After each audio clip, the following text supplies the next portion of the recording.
বিশ্বজুড়ে একের পর এক সংঘাত। ইউরোপ, মধ্যপ্রাচ্য, আফ্রিকা, কোথাও যেন থামছে না উত্তেজনা। মধ্যপ্রাচ্য তো বলতে গেলে আগুনেই পুড়ছে। আর এই প্রেক্ষাপটেই এক চাঞ্চল্যকর মন্তব্য এসেছে রাশিয়ার পররাষ্ট্রমন্ত্রী সের্গেই ল্যাভরভের কাছ থেকে। রাশিয়ার এই শীর্ষ কূটনীতিক বলছেন, বর্তমান পরিস্থিতি দেখে মনে হচ্ছে তৃতীয় বিশ্বযুদ্ধ ইতোমধ্যেই শুরু হয়ে গেছে।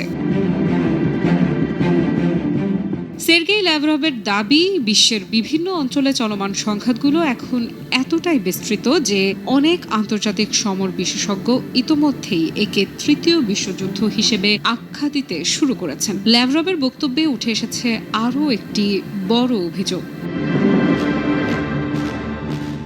সের্গেই ল্যাভরভের মতে, মধ্যপ্রাচ্যে যে অস্থিরতা চলছে তা স্বাভাবিক নয়, বরং এটি পশ্চিমা শক্তিগুলোর আধিপত্য ধরে রাখার কৌশলের অংশ। তিনি সরাসরি অভিযোগ করেন, পশ্চিমারা রাশিয়ার সঙ্গে সংঘাত জিইয়ে রাখতে তাদের রাজনৈতিক ও অর্থনৈতিক সম্পদ ব্যবহার করছে।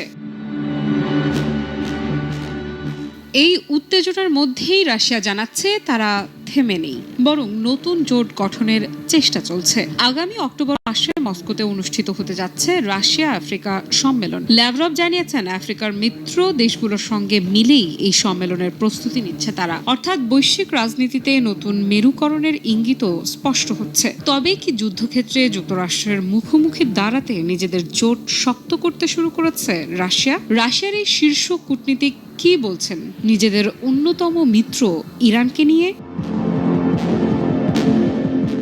ইরান ইস্যুতে সের্গেই ল্যাভরভ বলেন, ইরান এবং তার প্রতিবেশীদের মধ্যে সম্পর্কের অবনতি পুরো অঞ্চলকে অস্থিতিশীল করে তুলছে। তিনি অভিযোগ করেন, যুক্তরাষ্ট্র এবং ইসরায়েল ইরানের ওপর কঠোর সামরিক আগ্রাসন চালাচ্ছে। এই পরিস্থিতি শুধু আঞ্চলিক নয়, এর প্রভাব পড়বে বৈশ্বিক বাণিজ্য, জ্বালানি নিরাপত্তা এবং আন্তর্জাতিক যোগাযোগ ব্যবস্থার উপর। অর্থাৎ একটি আঞ্চলিক সংঘাত খুব দ্রুতই বৈশ্বিক সংকটে রূপ নিতে পারে।